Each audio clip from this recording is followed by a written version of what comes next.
Hello everyone. On this webinar, I have decided to share some tips and tricks that I used while working with test automation in data quality projects.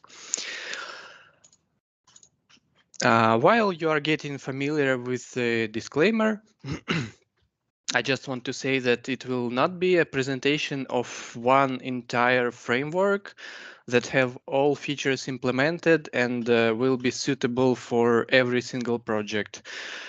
Topics that we are going to look at today, it's more like compilation of different features that you might look at and decide to implement or not implement on your project. Yeah. Here are a couple of words about my working experience in IT. If we speak about the test automation, you may see that initially I came to this area from functional testing. So I never was a dedicated test automation specialist, and I'm still learning this professional area and still finding something interesting for myself. So in case you hear anything obvious from me today, then I apologize in advance because this particular topic might become something new for me just recently. Our today's agenda is on your screens. We will take a look at several features that I personally like, and they help me a lot while making work with automated tests better. But before we start with features, I will shortly describe my philosophy while working in data quality domain, and I hope that it will help you to understand why I like those features.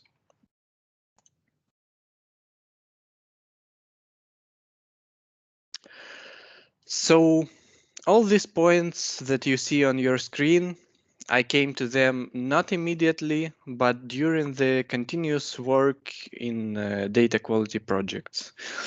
Starting from simple project roles like tester or data quality engineer, and continuing by lead data quality engineer roles that I work in nowadays. And as a regular tester, for me, it was always important that my work brought pleasure and day-to-day routine was suitable and not boring. By the way, as a QA team lead, I started looking at the simplicity while working with automated tests. So it would require as less technical knowledge as possible. Ideally, I wanted new data quality engineers that come to my projects to quickly adapt to our environment and start bringing the value for our project during the first days or weeks. And in case they have any gaps in their technical knowledge, they might cover these gaps later. So considering all that I just said, my approach is to solve project problems with as simplest ways and tools as possible. For example, in case the problem could be solved via just SQL, avoiding more complex tools like Great Expectations, AWS, DQ, and so on. In this case, I would select just SQL. So let's get down to main topics of presentation. The first feature that we will look at is the usage of templates. When you work with automated tests, it's a common situation that you will automate the most monotonous and routine validations. For example, validate that such table exists in the database, or validate that such table or view is not empty, and so on. You might need to execute tens or even hundreds of such validations during a single test run. And if we take a look at these validations closer, we will understand that all these tests have almost equal SQL query. But the only difference will be the table name and, for example, table schema name, right? So in order to not to copy these tens or hundreds similar tests, not to copy this similar SQL query tens or hundreds times, in this situation, we can implement the template feature in our test automation framework. So each our automated test will not store the SQL query that is required for validation, but it will store a reference to the template of this query. And you can see an example of it on the left of your slide.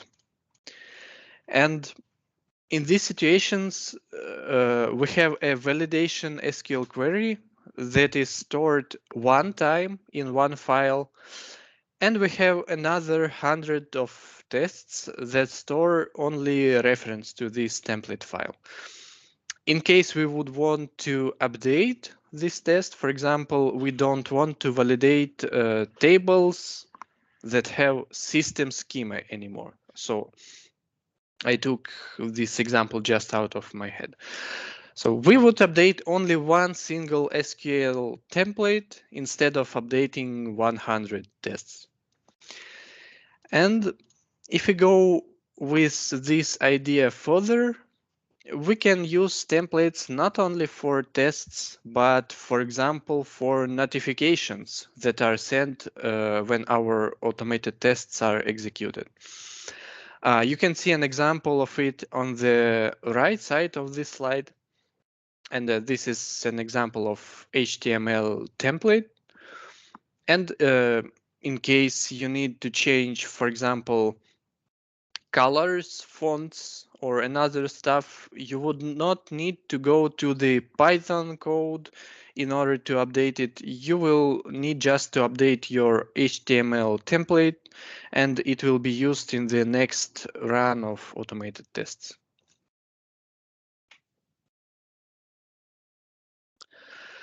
The next feature that I wanted to talk about is a usage of reference files.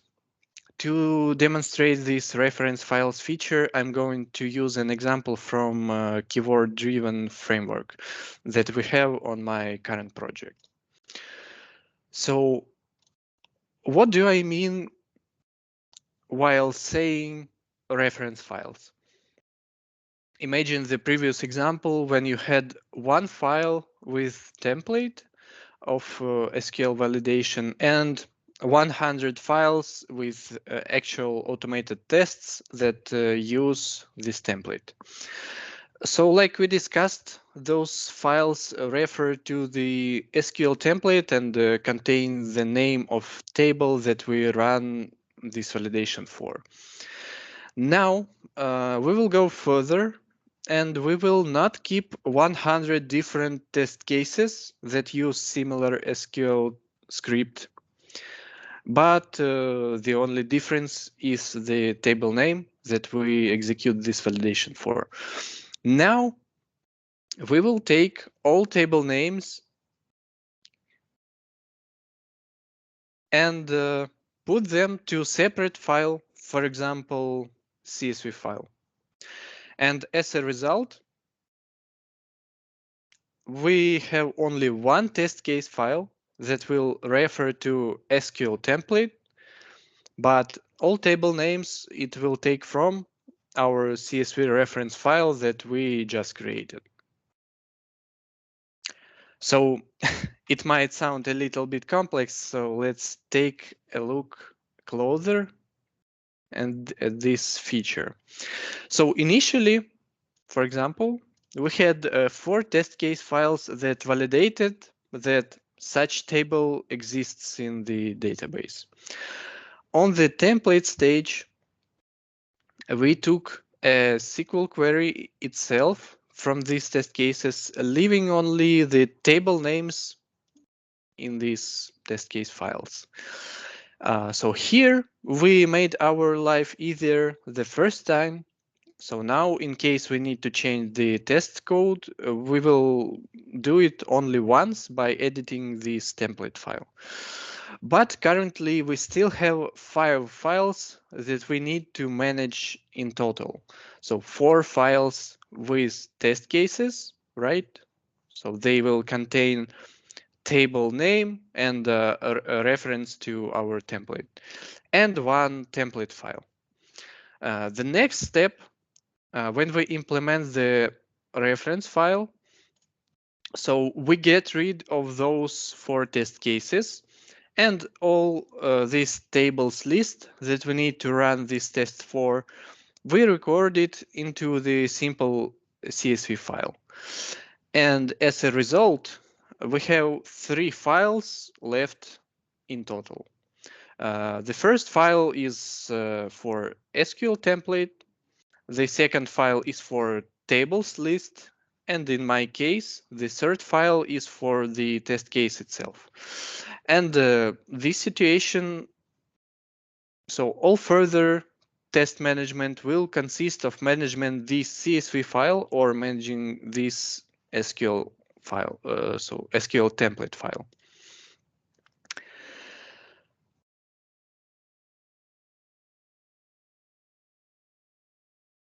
So on this stage, we made our life a lot more easier. And let's move to the next topic. So in previous slides, I showed how to easier your life while managing automated tests. And as you could see, even complex automated tests might be simplified to CSV files management. Starting from this topic, I'd like to talk about more architectural things and maybe return back to my philosophy. So if you work on your framework well in the beginning, then later almost anyone will be able to support your automation even without deep knowledge of Python or whatever. I call this process as separation of coding from testing. So it's not some official classification, it's just how I call it. Where under coding, I mean the programming of automation framework itself, maybe adding some new features to it, and so on. And under testing, I mean just automated tests management, like test creation, execution, and maintenance. And now I'm going to show several examples of Python projects with automated tests.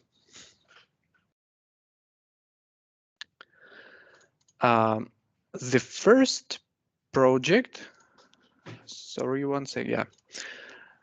The first project was developed in such way that there was a framework core written in Python, and it was written one time and rarely changed in future.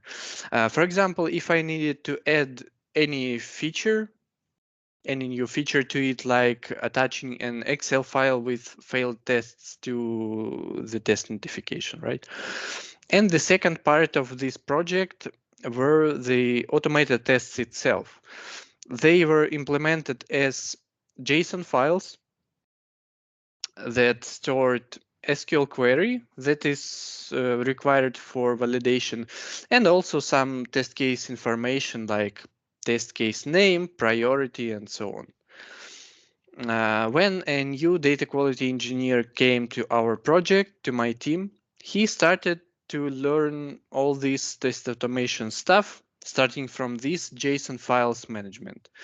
And later, he learned how to, so he learned the core parts, how it's implemented, and Later, he could add some new features to the framework, fix bugs, and so on.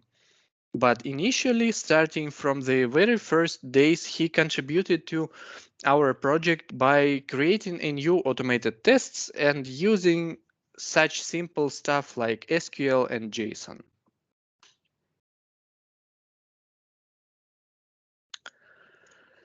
The second example is a keyword-driven framework that we use on my current project. It's separated on three parts. The first part is a framework core. So like in the previous example, it was written once and rarely changes. The second part is a reference data part.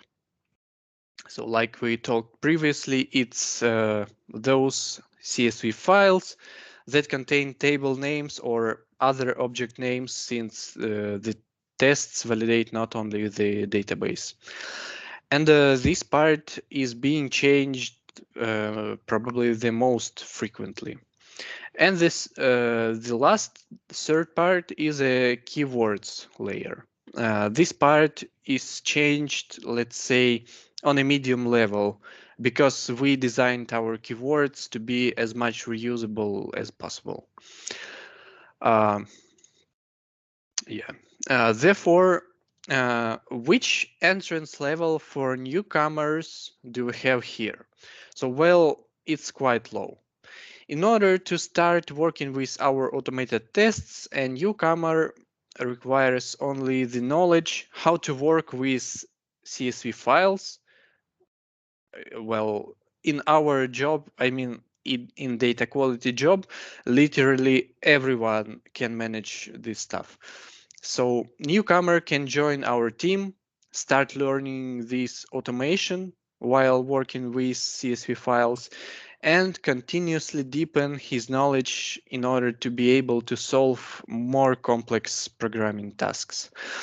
And in my opinion, this is an optimal option for those specialists who for example, just graduated from data quality lab and did not work with serious production projects yet.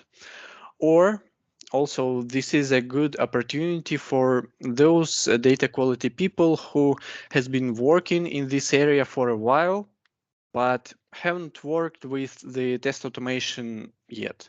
So this is also quite popular situation. And why do I raise this question of separation of coding from testing at all? Well, during my career in data quality, I met such cases related to test automation where if you want to add, for example, just a new automated tests, so one test to validate a new table. So in this case, you would need to create a new additional data classes. You will need to do some extra coding and so on. So maybe there are some situations when it could be reasonable.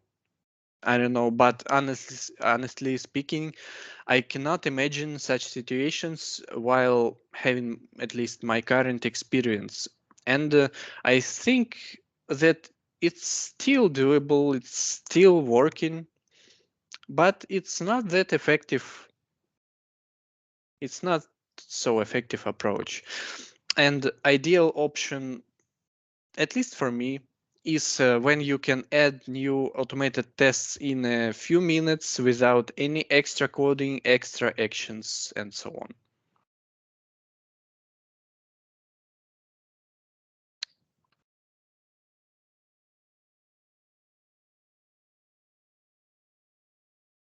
The next topic that we are going to discuss is related to metrics and analytics that we can build over our test execution logs. Um, Generally, I would highlight two types of logging that you might meet in test automation, and it's not an official classification, but it's just the way how I understand it. So the first type of logs describes the way how our entire framework is executed, how its methods and functions are executed, and another similar stuff. The most popular place where you can meet such logs is, for example, Jenkins, right? Or another CI/CD tool that you use. And usually such logs are quite unstructured, and it's not, so in my opinion, it's not the best option to use for data quality analytics. Of course, probably we can do an analytics over such logs, but it will just take so much more efforts in comparison to the option number 2. And the second type of logs are logs that only describe the details of our automated tests execution, and that's it. No class methods information, no any additional garbage, just tests and their execution result. And such logs usually much more structured. So if you use any open source framework, like for example, robot framework in Python, uh, so not only this one, but maybe another open source frameworks have inbuilt test case logging in CSV or JSON or XML format. And these logs are much more useful for different statistics or analytics. So you just saw the actual examples of these logs, right?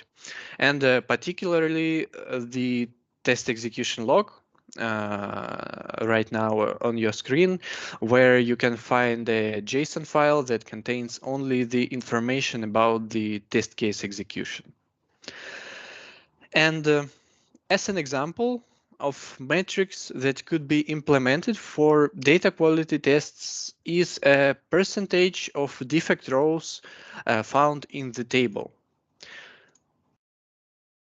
So this number may be used while prioritizing the defect or while prioritizing which failed test cases you need to look at first. So you can see on your screens an example from my previous project where we implemented such metric due to a high amount of failed test cases. And we used this number for high priority test cases highlighting in our test report. And actually, we investigated such failures first. And when we created defects based on failed tests, this number was very useful during the defect prioritizing. Uh, as a continuation of previous topic, let's talk about more complex data quality analytics. In order to implement it, I mean, some dashboards or visualizations with your analytics, you will need some 3 general components. The first one is the test execution logs, obviously, right? The second thing is some tool or cloud service that would allow you to collect your logs historically. So in my case, it was an AWS S3 service, but any other cloud platform has its own similar object storage. For example, in the GCP, there is a cloud storage service. I'm sure that Microsoft Azure has something similar. And the third component is a visualization tool for your dashboards. So here are the variety of options that could be considered, starting from Excel dashboards and ending with some self-developed tools or any other open source tool. So what we did, so yeah, it's just a visualization of what you need. And what we did in my previous project, we asked our Tableau developer to create a dashboard So it was actually one dashboard with few visualization because we had a capacity for it. And we had a Tableau reporting tool already in place in our project. This dashboard used an AWS S3 bucket as a data source, and our developer spent like 1 or 2 days while implementing the dashboard. And as a result, we had almost fully automated data quality statistics. So examples of it you can see on your screen. And all we needed to do is to monitor that logs are collected properly and refresh our dashboards from time to time. In which cases this might be helpful for your project.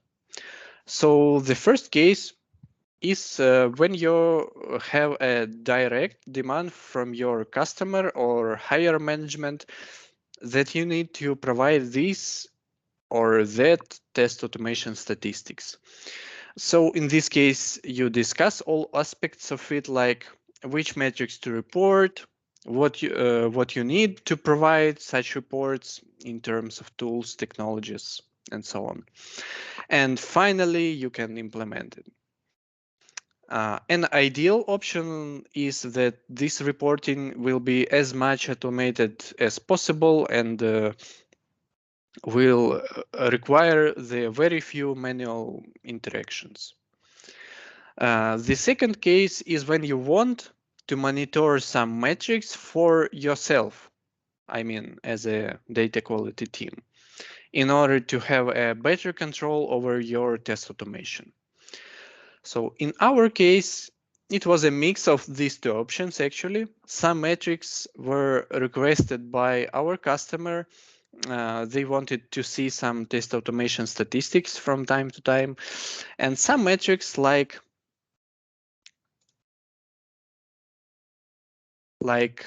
test case, like test case performance, we monitored because we needed it as a data quality team. The reason of it was the cloud tools that we used on our project. So we used a Snowflake, and in Snowflake, the pricing model is that you pay for the time that your compute cluster is up and running. So in Snowflake, you don't care about how many gigabytes or terabytes you scanned by your query, but you only care about the time, how much your SQL query is running. So this is why we monitored our test cases performance, and sometimes we got anomalies when the test case executed with a good performance all the time, but then something happened and it started executing, for example, 10 times more time than previously. And using this dashboard and a couple more dashboards, we successfully managed our costs for cloud services.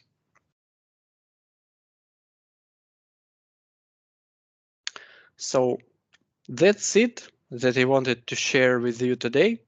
If you have any questions, just reach me out. Thank you.